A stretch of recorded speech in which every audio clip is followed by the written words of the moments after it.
Tem uma coisa pesada aí. Tem uma coisa pesada. Por que é que foram bater lá no Ronan Maria Pinto? Porque é o seguinte, o Paulo Pimenta, que é o vice-líder do PT na Câmara, Paulo Pimenta está bravo, porque o Paulo Pimenta está dizendo, olha, estão tentando agora ligar ao caso da Petrobras à morte do Celso Daniel. O problema é que a ligação narrativa existe. Por que existe? O Patrick vai dar as informações agora e nós vamos detalhar. Vai lá, Patrick. Vamos lá, Reinaldo, olha só, ainda continua na 27ª fase da Lava Jato. Vai ter que trabalhar duas vezes você hoje. Vou, e esse texto é longo, você viu, hein? É grande. Pode ir lá que a gente vai. Mas a gente vai interrompendo, viu, Walter? É verdade. Walter, pode interromper. Eu tô ocupado, peraí, só um segundinho que eu tô recebendo mais um cara do PP aqui. Distribui um cargo aí pra ele. Vamos lá. Da secretaria. Dá uma rapadura pra ele. Vai. Está relacionada, Reinaldo, ao empréstimo no valor de 12 milhões de reais contraído pelo pecuarista José Carlos Bunlai, amigão de Lula, em 2004, junto ao Banco Chaim, para quitar dívidas do PT, o que a gente sempre fala aqui, né? De acordo com a Procuradoria, esse empréstimo foi pago depois, em 2009, por intermédio da contratação fraudulenta da Chaim, como operadora do navio sonda Vitória 10.000, pela Petrobras, ao custo de 1,6 bilhão de dólares. Só um minutinho aí, Patrick. Então, querido, é o seguinte, para você se lembrar, refrescar a memória. O PT foi pegar um empréstimo com o Grupo Chaim, pegou 12 milhões. Quem serviu de laranja nesse empréstimo? Não foi o PT que pegou direto, foi o Zé Carlos Bunlai. Isso. Amigo do Lula. Pegou os 12 milhões, passou para o PT. Vitamina C, né? Vitamina C, muito bem.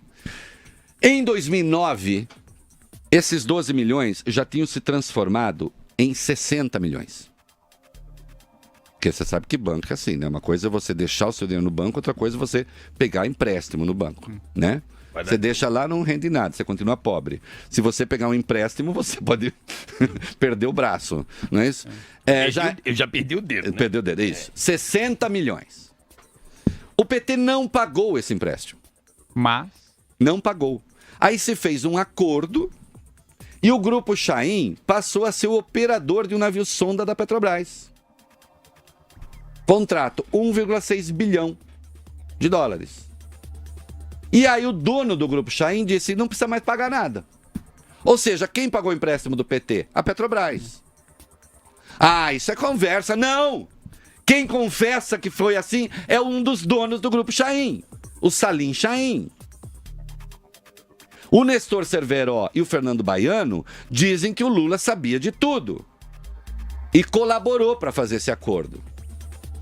E Santo André com isso? Santo André com isso, metade desses 12 milhões foi para Santo André.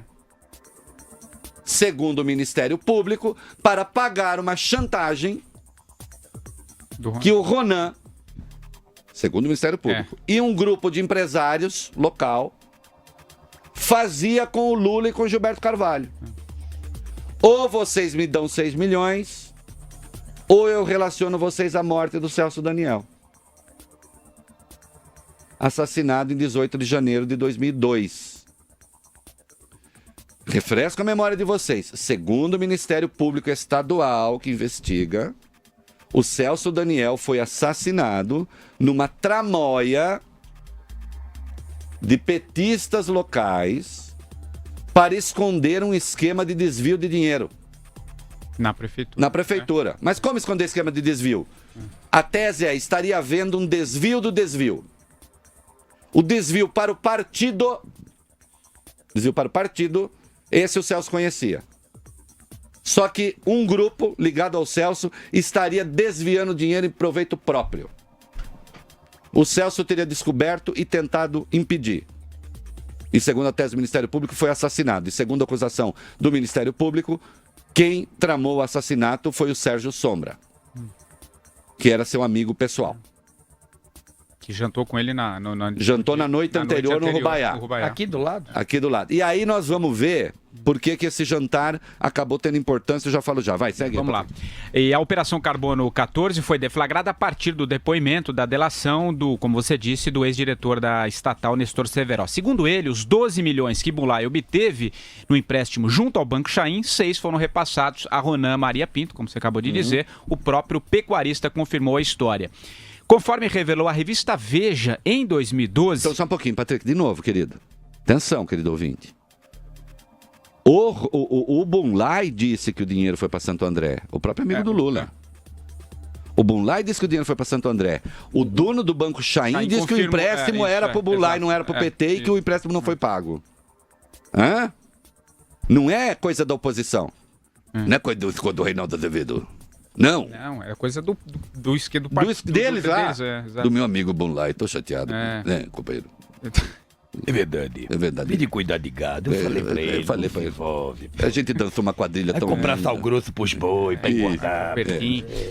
Vamos lá. Conforme revelou a revista Veja em 2012, esses 6 milhões de reais foram uma espécie de cala-boca para Ronan, que teria pedido a quantia para não contar o que sabia sobre o Caixa 2 do diretório local do PT e a suposta relação de Lula e do ex-ministro Gilberto Carvalho na morte do ex-prefeito de Santo André, Celso Daniel. A versão apresentada pela revista foi relatada pelo publicitário e operador do mensalão Marcos Valério em depoimento à Procuradoria-Geral da República naquele ano. Em despacho que determinou a prisão temporária de Ronan Maria Pinto, o juiz Sérgio Moro reconheceu hoje que o repasse ao empresário pode sim ter relação com a morte de Celso Daniel. Segundo Sérgio Moro, chama a atenção o malabarismo financeiro para viabilizar a transação. Pois é, olha, se vocês entrarem lá no meu blog agora, eu recuperei e atualizei um texto que eu fiz acho em 2013. Eu trouxe aqui, obrigado. Em que, senhores Patrick e Carioca, eu relato, incluindo o Celso Daniel, os 8 mortos. 8 mortos, incluindo o Celso, diretamente ligados ao caso. É uma cadeia impressionante. Eu não estou aqui dizendo, só estou dizendo que corriqueiro não é. Corriqueiro não é. Então teve o assassinato do próprio Celso. O Antônio Palácio de Oliveira, o garçom que serviu o Sérgio Sombra e o Celso, e era o garçom que o servia habitualmente, porque a dupla ia sempre jantar ali, ocupando sempre a mesma mesa, foi assassinado também.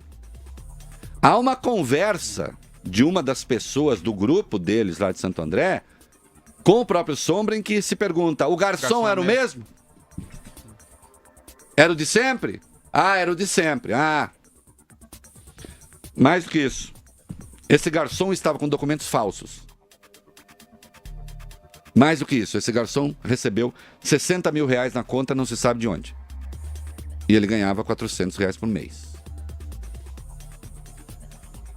Morreu também, foi assassinado também, o Paulo Henrique Brito. Quem é o Paulo Henrique Brito? Testemunha da morte do garçom. Ele estava perto. Viu o garçom ser assassinado, ele foi assassinado também. Morreu o Irã Moraes Rédua, que foi o primeiro cara que reconheceu o corpo do Celso Daniel, em Juquitiba, quando foi encontrado, no meio do caminho. Foi assassinado o Dionísio Severo, que era o suposto elo entre a quadrilha e Sombra. Ele pertencia à quadrilha, ele foi acusado de pertencer à quadrilha que sequestrou o Celso. Atenção, Dionísio foi assassinado na frente do advogado dele. Morreu o Sérgio Orelha, que era um amigo do Severo, que tinha hospedado o Severo em sua casa. Morreu o Otávio Mercier, foi o investigador que conseguiu ligar o caso Severo, que ligou o Severo ao caso Celso Daniel. E finalmente morreu o Carlos Del Monte Printes, de uma forma, até agora não se sabe como, o legista que fez o exame do corpo do Celso Daniel. Se vocês procurarem na internet e vocês acham, ele deu uma entrevista ao Jô Soares uma semana antes de aparecer morto. E aí tem algumas coisas, que foi o que levantou, o que deixou a família Celso Daniel bastante preocupada. Os irmãos do Celso, tanto o Bruno quanto o outro cujo nome não lembro. Atenção. Esse Carlos Del Monte examinou o corpo do Celso e constatou sinais de tortura. A família ficou furiosa com o Luiz Eduardo Greenhalgh, advogado petista, porque o Greenhalgh falou à família que não havia sinais de tortura. E o Carlos Del Monte disse, havia sim. Foi ele que fez o exame. Foi ele que fez o exame. A partir daí, a família passou a desconfiar das razões do assassinato do Celso e tentou investigar a vertente política do assassinato. Infelizmente, isso é um fato que a família pode confirmar. Eu não estou fazendo aqui lação nenhuma, estou contando como as coisas são. Não adianta vir procurar... vamos ver como é que a gente processa. Não processa nada, porque eu estou contando o que aconteceu. A família passou a ser hostilizada pelo comando do PT. O Bruno Daniel era militante petista. A mulher do Bruno Daniel, Marilena Nakano, era militante petista. Aliás, a Marilena Nakano pertencia ao mesmo grupo de esquerda do Celso Daniel. Eu conheço a história. O MEP, Movimento de Emancipação do Proletariado. Os dois tiveram de mudar do Brasil, se exilar na França, dadas as ameaças de morte, depois que botaram a boca no trombone e disseram que não acreditam na hipótese de crime comum. Vamos ver onde chega essa investigação.